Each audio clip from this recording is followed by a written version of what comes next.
Avez-vous déjà vraiment pris le temps de regarder une chaise? Pas juste comme un truc pour s'asseoir, mais vraiment la regarder? Cet objet du quotidien, si simple en apparence, cache une histoire incroyablement riche et pleine de surprises. C'est bien plus qu'un simple meuble. C'est un miroir de notre société, de notre culture et même de notre humanité.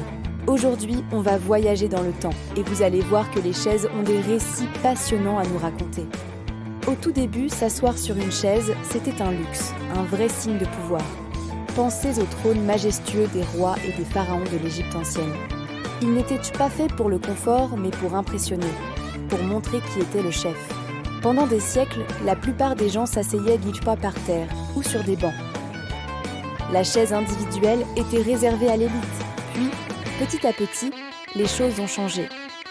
Au fil des siècles, de nouveaux styles sont apparus, reflétant les modes et les mentalités de chaque époque. Les chaises sont devenues plus accessibles, plus confortables. Personnellement, j'ai un souvenir très fort lié à une chaise. C'est le vieux fauteuil à bascule de ma grand-mère.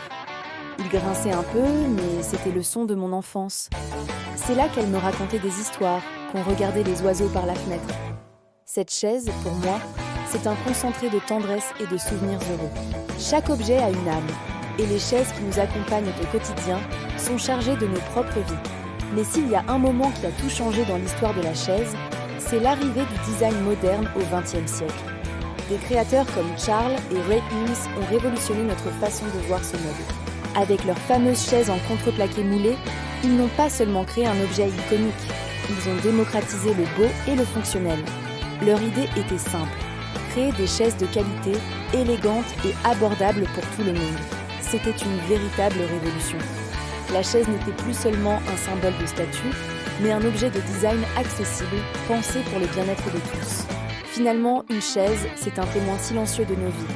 Elle est là pour nos repas de famille, nos longues soirées de travail, nos moments de détente avec un bon livre. Elle nous soutient, au sens propre comme au figuré. Chaque chaise a une histoire, qu'elle soit celle d'un roi ou la nôtre. La prochaine fois que vous vous assiérez, prenez une seconde pour y penser. Et vous, quelle est votre chaise préférée? Imaginez un peu toutes les histoires qu'elle pourrait raconter si elle pouvait parler.